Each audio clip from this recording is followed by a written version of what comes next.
That's for a kid. Is this history? A kid here, the freshman kid who won the title at Broomfield is our first ever. We have a modest coach who didn't put her, a director who didn't put her name down at our church. Okay, get her a certificate later. Okay. But I put it on. She's a monarch online. Right. So it's on my script. I'll write it on your script if you like. Would you want me to just? She's not on there anymore. No, she didn't give her name. She didn't send it in. That does happen when the coach or the director sends it in. Sometimes they leave their own name off. We will. Lisa will take care of it tomorrow and just send it to the school.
No.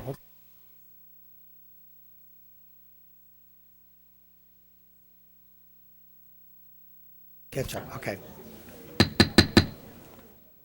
I'd like to call to order the April 12, 2011 regular meeting of the Boulder Valley School District Board of Education. Sandy, would you please call the roll?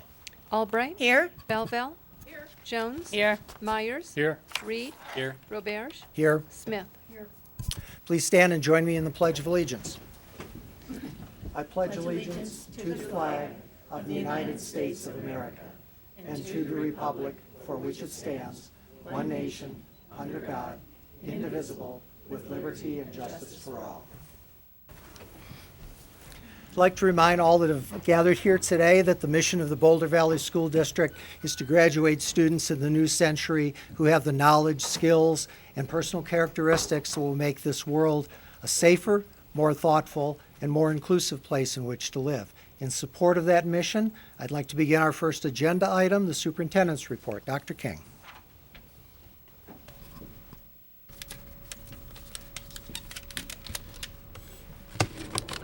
Good evening, Mr. President. Tonight is the night that I recognize BVSD's Winter State Champions. Because we are honoring more than 50 outstanding students tonight, I think I better get started right away, and Briggs is going to help me with the awards here. But this is one of my favorite nights of the year.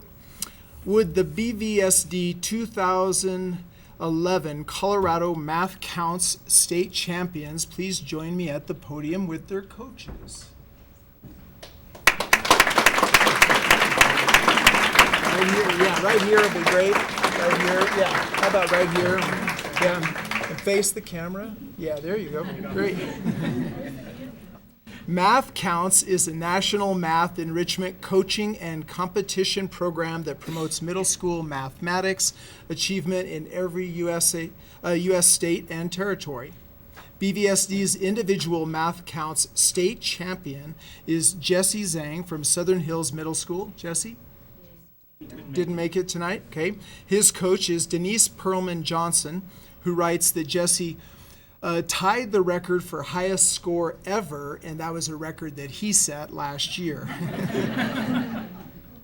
Taking Math Count State Championship honors is BVSD's Summit Middle School team, made up of Jackson Chin, Sophia Chin, Young Yu Lin, Christine So, and Coach Tanya De Noreba. Norebica. Sorry. And we are very proud of you all. Please take a bow and.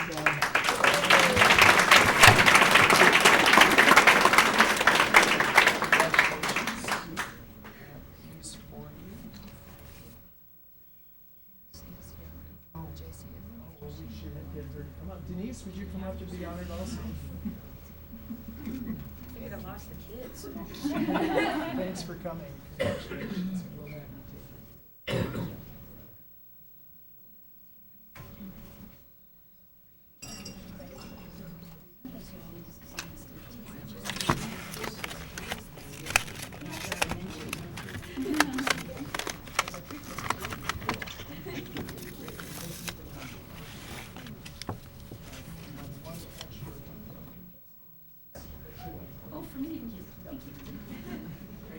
Thank you again.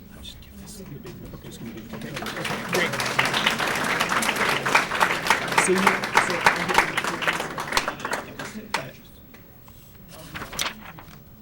Would the Monarch Indoor Percussion Drumline Colorado State Percussion Champions for the second year in a row please join me at the podium? Monarch.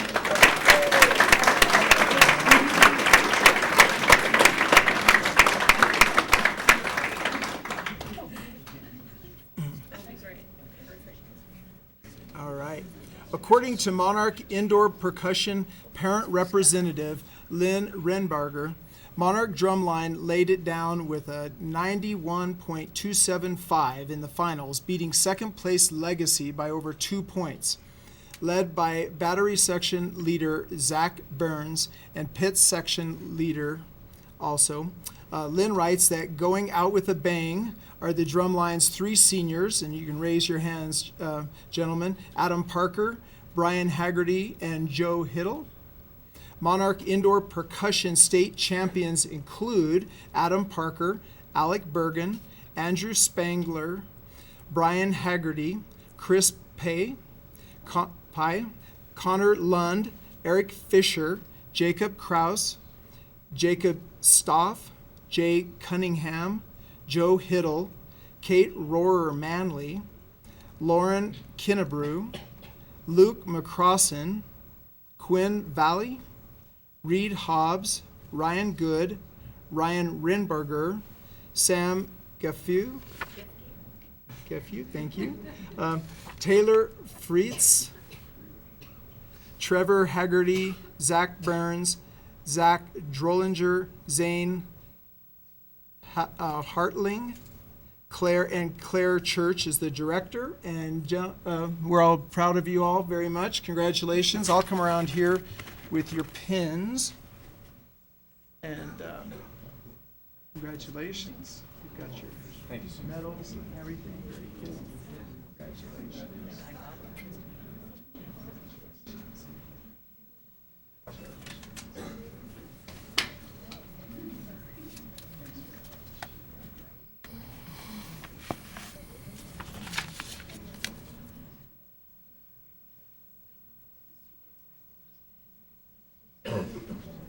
Big round of applause for these.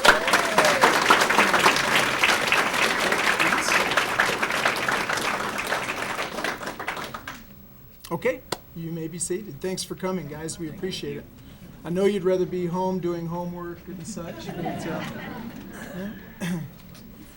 with the 2010-2011 Colorado State Alpine Giant Slalom and Slalom champion Dana Larson of Nederland High School and Coach Whitney Taylor, please join me at the podium.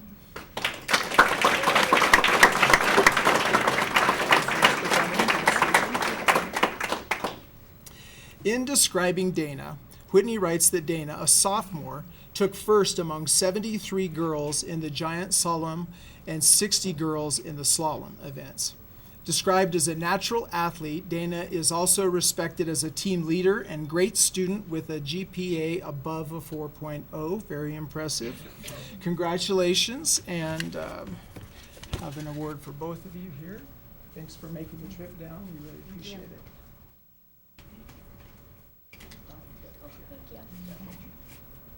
Thanks again.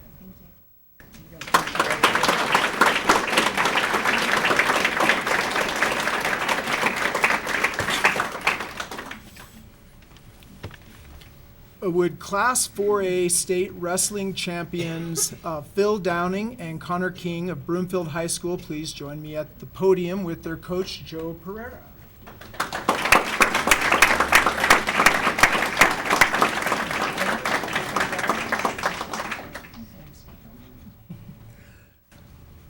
Phil Downing won his state title wrestling in the 119-pound weight class, while Connor took his title wrestling in the 171-pound weight class. Referred to as the champ or the golden boy, Phil defeated numerous seniors and state champions on his way to winning his first state title. He was named All-Conference Honorable Mention and All-State. And the athletic director from your school, Phil, says that you're the first freshman state champion at Broomfield High School. And I knew that already, but I have this book that's the history of the Colorado State High School Wrestling Tournament. It goes back to 1936. So I went through this and not only looked for Broomfield, but I looked for all the high schools that make up the Boulder Valley School District. Some of them don't even exist anymore. Lafayette High School, Louisville High School, Boulder High School, Fairview, etc. You're the first freshman state champion in the history of our school district. So very impressive.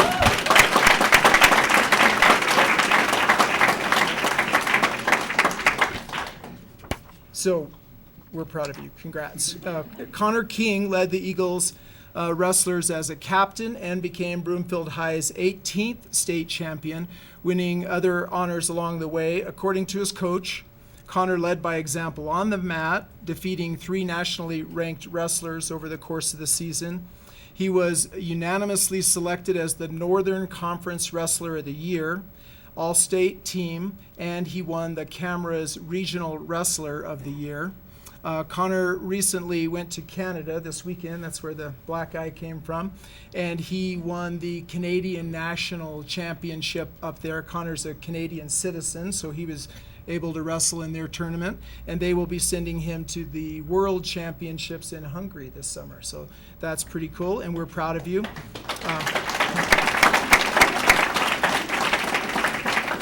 And I've been told that because you were in Canada, you missed something last week, and your principal, Ginger Ramsey, is here, and she wants to take care of some business. Thank you for the time, Dr. King. At our state championship assembly last Thursday, we were able to celebrate with our state champions. We talked about Connor. Connor, we clapped for you, but you did not get your medal or your plaque, so I would like to present it to you right now.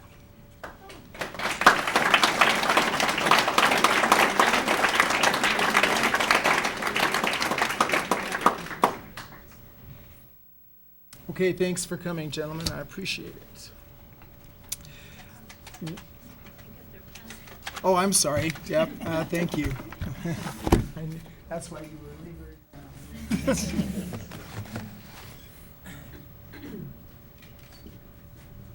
All right, would the Class 4A 5-peat Girls State Championship Broomfield basketball team please join me at the podium at this time? Please.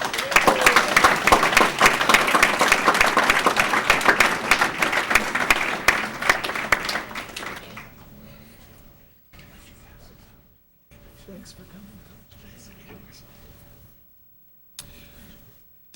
No other girls team in any sport in Colorado prep history has ever won 5 consecutive state titles until now. Owners of this 5-peat, this team has a 5-year record of 134 wins and 6 losses. They played Longmont in the title game for the second year in a row and won the game in a thrilling overtime, and I was there, and it was a thriller, a lot of fun. The players and coaches and managers of this team making history include, and you can raise your hand, please, Shannon Duffy, Bree Wilbur, Katie Kroll, Katie Neff, Megan Prinz, Annie Klock, Brittany Zeck, Morgan Rennerson, Tiana Medema, Tyler Schrechter, Stacy Hull, and Bree Bergesser. Head coach Mike Kroll and assistant coaches Ben Wagner, Ed Vandehoff, Kaylin Stover, Brittany Meacham, Bonnie Mostweiss, and manager Cole Campbell. And there's not much more you can say about a team that wins 5 state championships other than we are in awe of you and very proud of you, ladies. Thank you.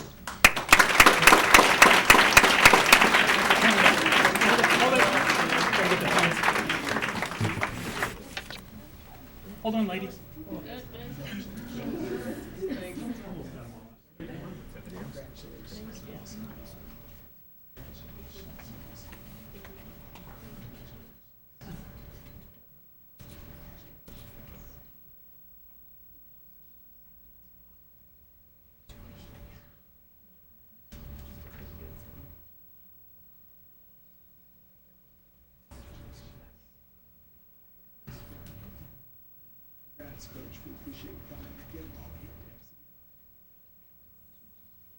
Thank you.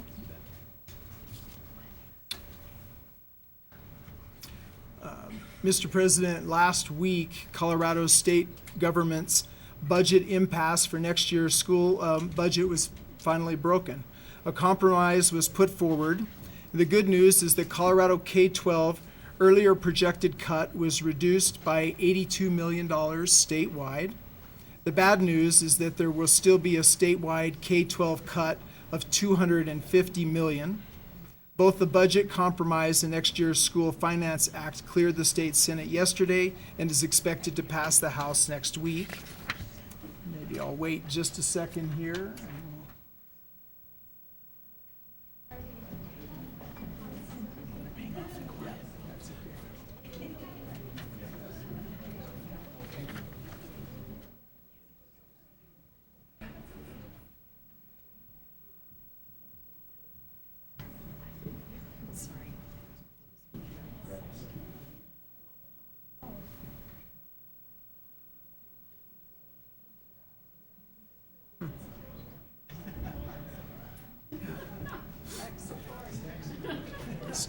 Straight to the top. Get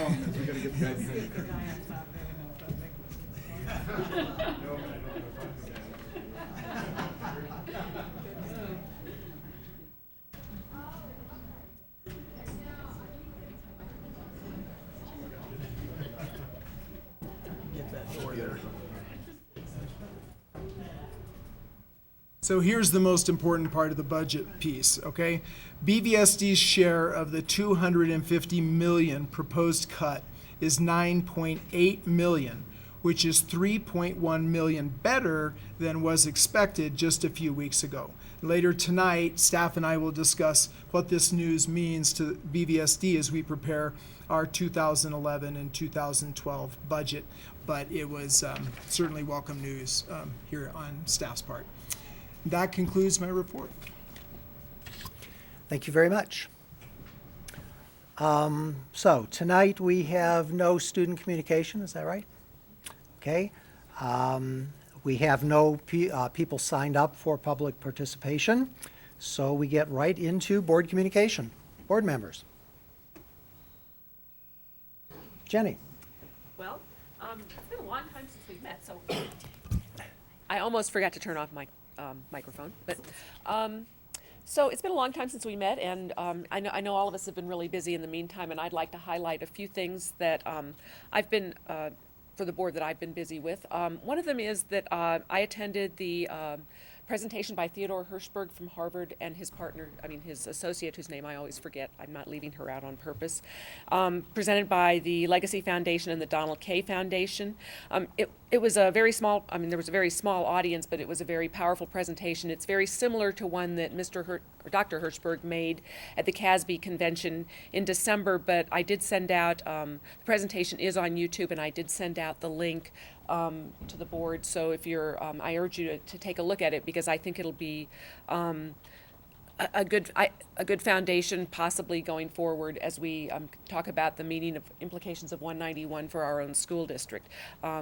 So that was good. And then I'd like to say that just sort of to recognize, we had a recent death in Broomfield of a leading light of the community, a woman named Marlene Politzer. And the reason I bring it up here is because for many years Marlene Politzer was the executive director of Bal Swan Preschool, and even in her retirement she was worked part-time as the director emeritus.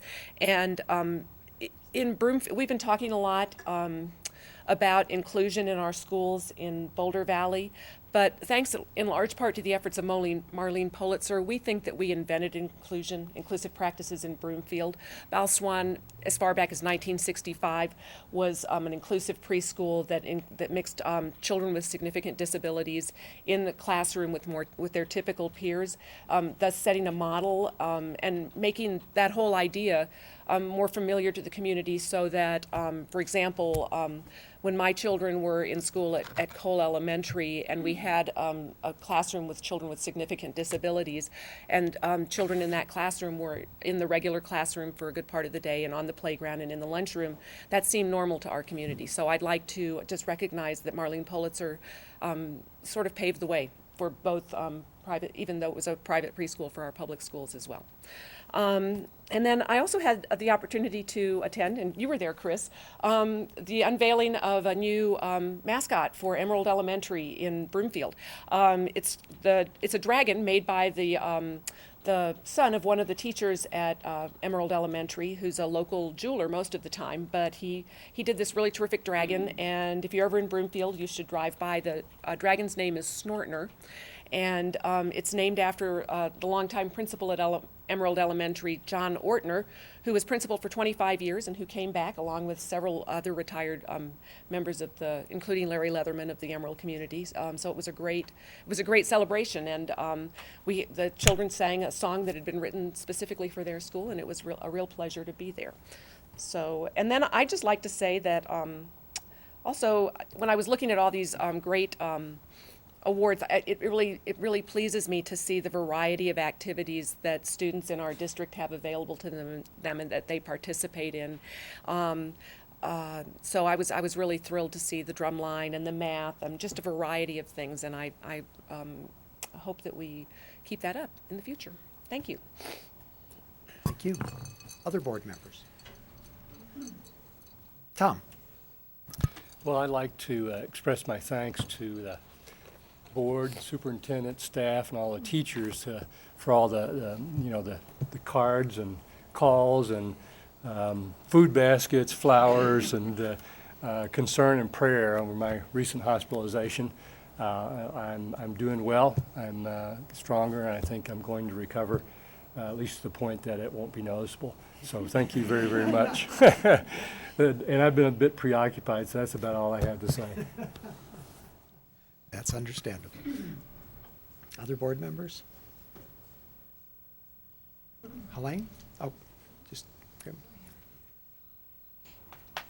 Sure. I would just say I was really glad, I think a couple of weeks ago, I've sort of lost track of time, to go to the Education Matters breakfast that was sponsored by Impact on Education in the Boulder Chamber of Commerce, and it was a great talk by Senator Michael Johnston talking about education and what we need to be thinking about in terms of school reform and some new ideas, and reflecting on our communities and the needs of education in our community and in our state. And it was a terrific talk, and I always look forward to hearing him talk. It was just great. And then I guess we talked about the Impact Dinner where we heard about the 5 awardees. We've already done that, but boy, Impact has been busy, it looks like, these days, and I think I'm glad to see that they're doing a good job. And on Saturday, I was lucky to be able to go see the Fairview High School Pops concert, and I'm just always amazed at the talent that our students in our schools have in dance and music and in the fine arts, and it was just a pleasure. The other thing I've been working on recently is there's a ballot measure that we're in the process of getting petition signatures for. We're going to be in the process of collecting signatures for a petition, a citizens petition that would fund education at a higher level. And it's being promoted by Senator Raleigh Heath, who is covers part of our district. And there will be more information about it. It goes before the title board on April 20th for final language and the title. And then after that, there will be a drive for people who are out collecting signatures to get this on the ballot. They need 75,000 and a little bit more of valid signatures, and then hopefully we'll be on the ballot in November. It would be the only way that I'm aware of right now for the citizens of the state to say we value education, we're willing to pay more for it. So I'll be bringing forward more information about that at a later time. Great, thank you. That's it. Thank you. Any other comments? Okay, hearing none, we're going to move on to our action items consent grouping.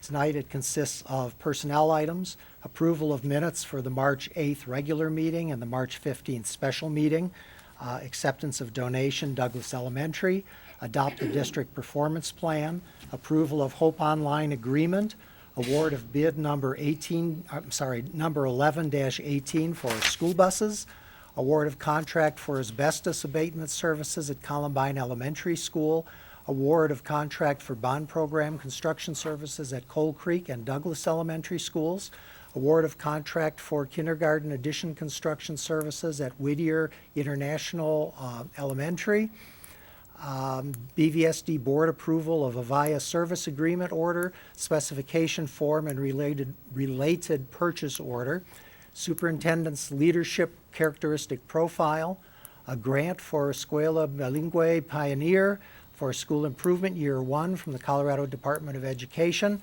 a grant for Literacy and Reading, Title 1A Jumpstart from the Colorado Department of Education, grant for Student Success, McKinley Vento Summer 21st, CLC is what? PLC? CLC. Anybody know? Whatever it is, it's CLC from the Colorado Department of Education, a grant for Student Success, School to Work Alliance Program, also known as SWAP, from the Colorado Department of Education. I'd like to have a motion to accept the consent agenda. Leslie, seconded by Jenny.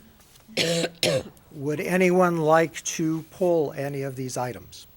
This is where I do that, right? I do. Okay, I would like to pull the personnel items, please. okay. Anything else? Does anyone have any questions or comments about any of the other items on the consent agenda? I have a question. Okay, Jenny? Do the buses have seat belts? This way? Do the buses have seat Have belts? seat belts is the question. Joe's making his way to the mic.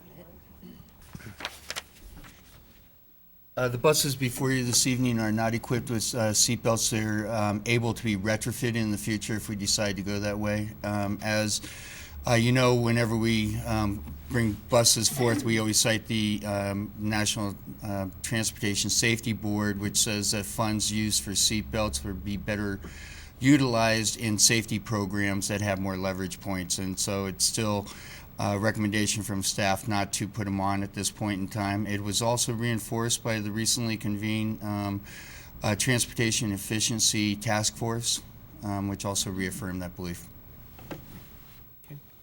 Any other questions or comments? Hearing none, Sandy, would you please call the vote? Albright, Oh, I'm sorry, hold it. Is that right? Yeah, Okay. Yes. Belville, Yes. Jones, Yes. Myers, Yes. Reed, Yes. Roberge, yes. Smith. Yep. Motion passes. Okay. So that brings us to action items pulled from consent grouping. And tonight is the personnel items. Do I have a motion to accept the personnel items?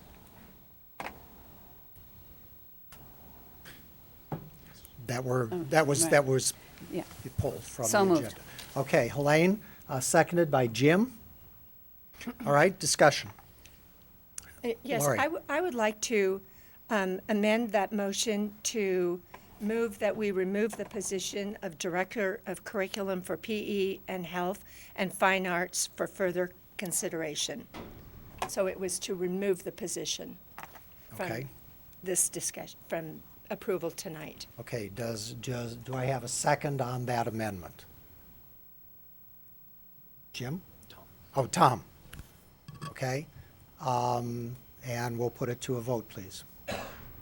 One point of clarification that I just realized. Oh. The position that you're talking about is actually in the addenda. Is that technically all part of the same item? I mean, they're always in consent and voted on together. I'm just wondering if it makes a difference that we're actually amending the addenda as opposed to the personnel. Sounds like I a guess friendly- it's a point of order or Yeah, no, that's question. well taken, Helene. Right.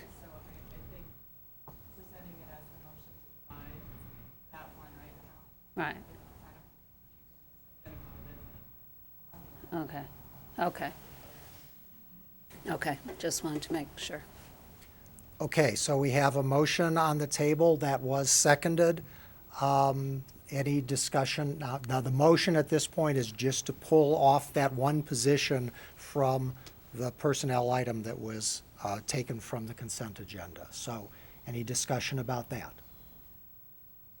All right, Sandy, would you call the vote, please? Albright, Yes? Belville, Yes.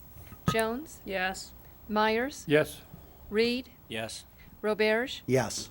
Smith. Motion passes. Okay, so now we vote on the two pieces independently. Is that correct? Okay. So now. But on do the we- remaining personnel item.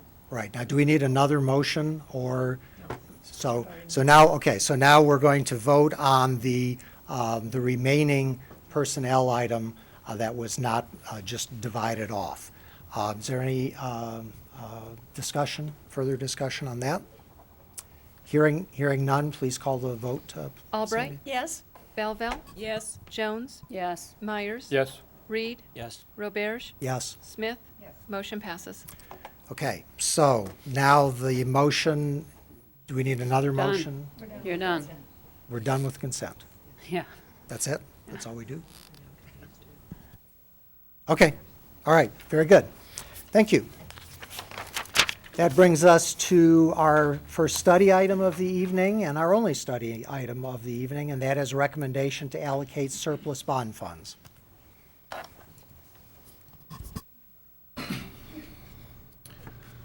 Good evening, Mr. President, members of the board. I'd like to preface my presentation with a comment that this is a great problem to have. I think this is the third time now that we've come before you asking for allocation of surplus funds. And so it's just nice to be able to do more with bond money than what was outlined in the facility master plan.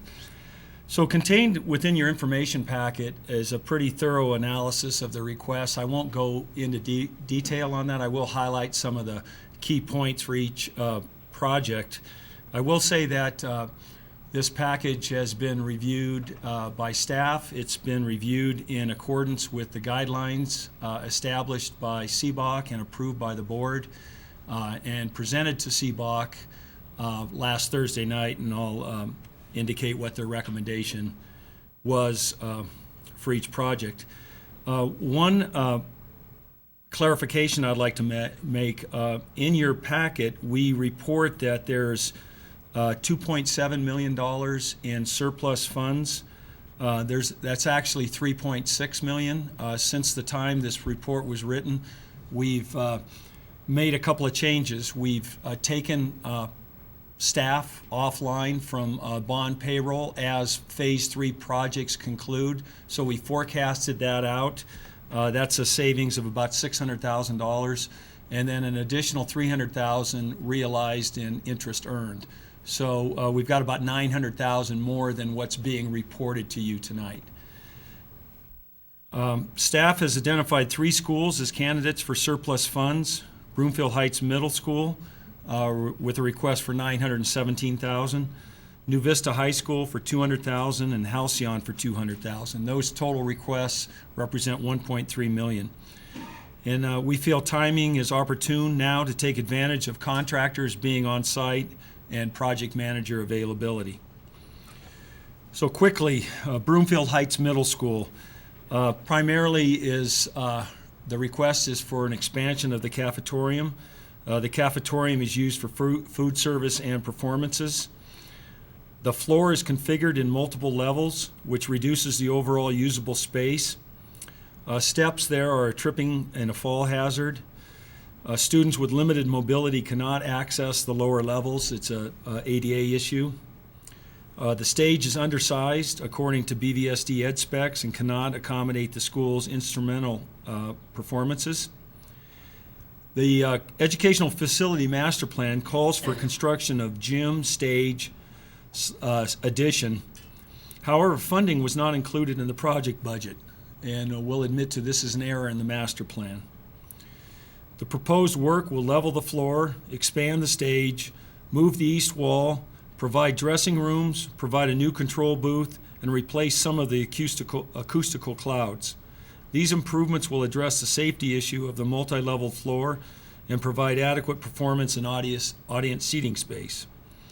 The DAT explored constructing a stage in the gym as well as a separate auditorium.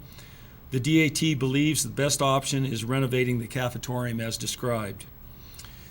Last Thursday night on April 7th, CBOC discussed this proposal, and voted unanimously to recommend it favorably to the board.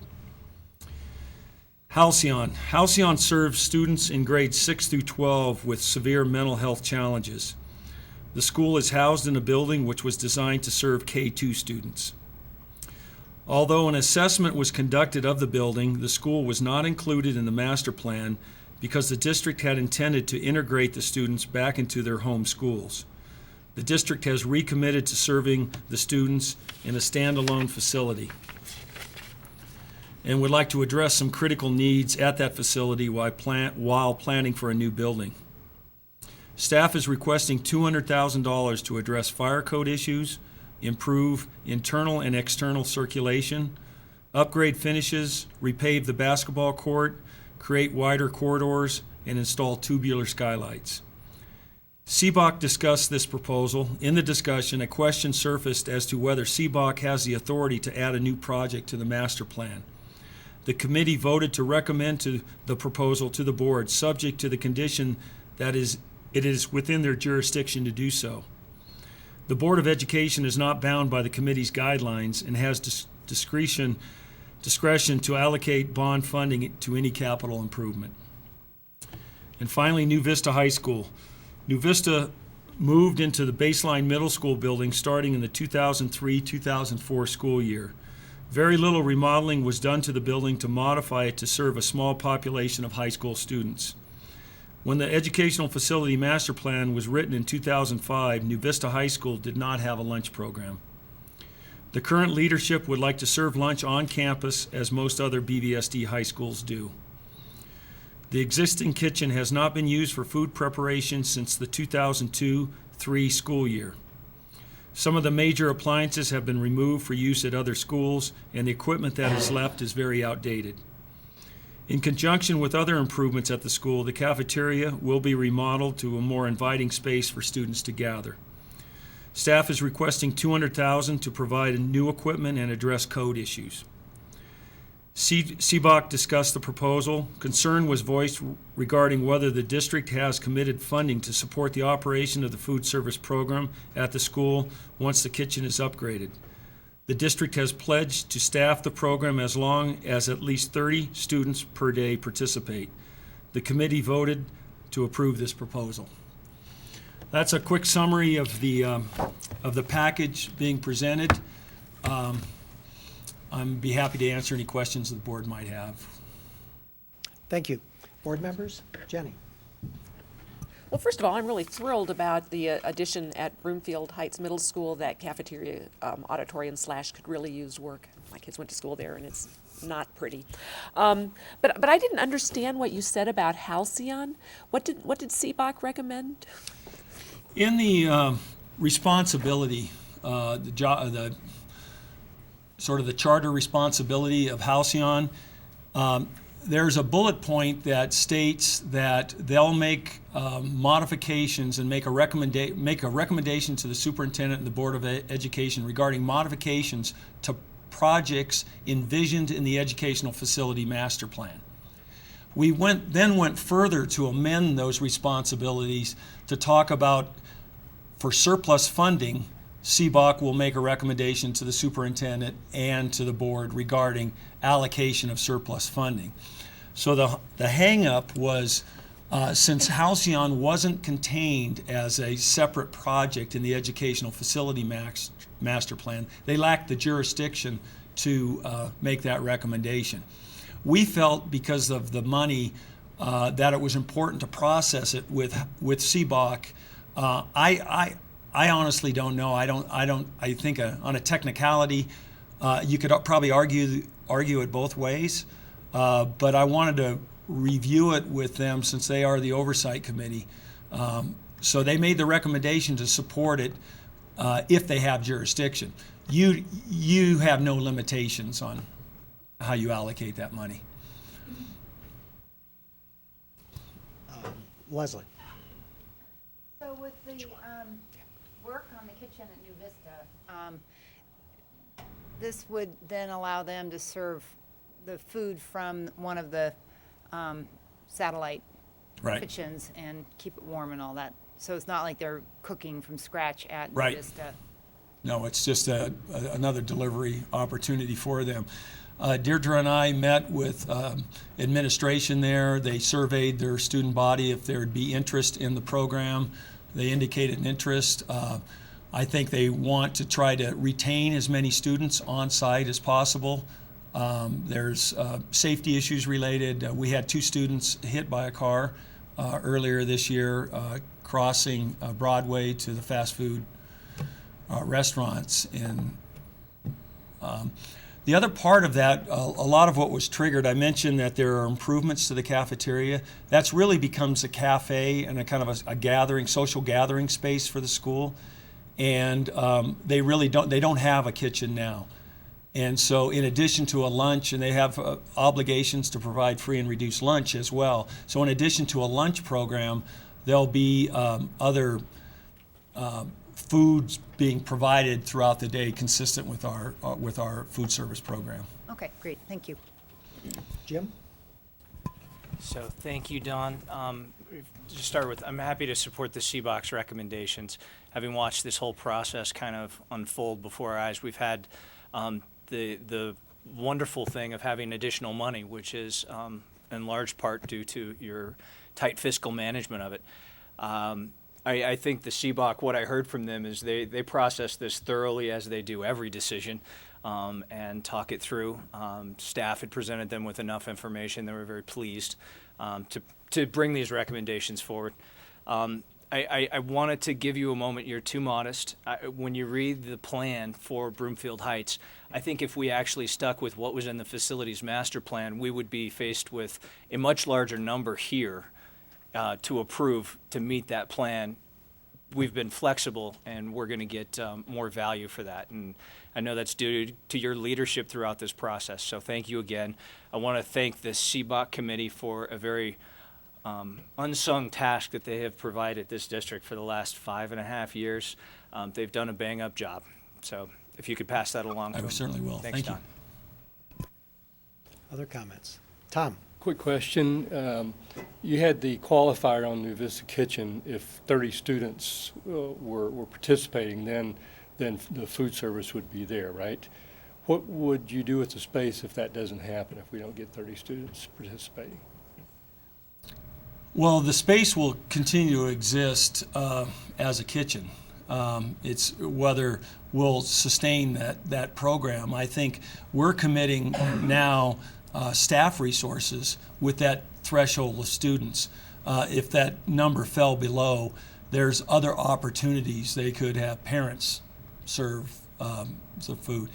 And, the condition, it's a little bit odd for the CBOC to put a condition on the operation of a program. It's almost like having the district make a commitment that we're going to maintain the space or custodial service will be provided.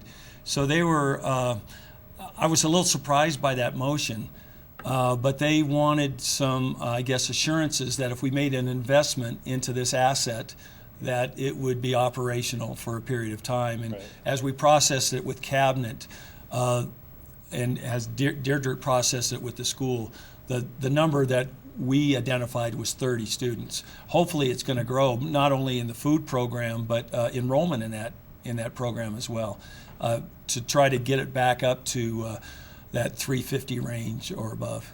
Okay. Yeah. Blaine? Well, I'm supportive of all of these items being brought forward, and I'd like to just point and remind us all who haven't been here as long, New Vista actually was the first school that when we talked about changing some of the nutritional standards around food, that took it upon themselves to put in place. They replaced every unhealthy item in their vending machines, and they were the first school in the district to actually have healthy food in the vending machines. And it was so new that actually members of the advisory committee that were working on revamping our standards, as well as people in the administrative offices, went to look at what could be done in a vending machine. So I think it is a culture in a school that is very supportive of having the food if it's there. I'd also like to say, as someone who lives in the neighborhood and at least once a week tends to be down in that area around lunchtime, it is a safety hazard. It's a mess when kids leave New Vista to go down to that shopping center at Broadway and Baseline. And not all the choices are healthy, although there are some there, but it certainly is, some major intersections being crossed. And so I think we'll actually culturally, as well as participation-wise, see great support for food service in that school. Any other comments or questions? I've seen the so-called kitchen, and it's right now it's also an eyesore, and so it'd be nice just to get that area cleaned up and looking a little bit nicer. And I agree. I think that the sort of the culture of the school is that they will really encourage their kids to participate, and I'm sure that it'll be successful. So, is everybody okay with bringing this back on consent? I guess, do we need to deal with two separate issues? Well, I'll try to deal with that before the next meeting, I think. All right, so we'll bring it back on consent next week. Great. Thank you. Okay. The last item is agenda setting. Anything anybody wants to? We've got a pretty full agenda between now and the end of the year, so think very carefully before you suggest something. But if you have anything you want to add? Okay. Hearing none, I need a motion to adjourn. Somebody, please. Jenny. Laurie, second. Any objections? Hearing none, we are adjourned. I'd like to announce that we will take a short break, probably about 10 minutes, and then we will begin our budget work session down on the floor. And so we'll take 10 minutes, and then we will reconvene in our work session.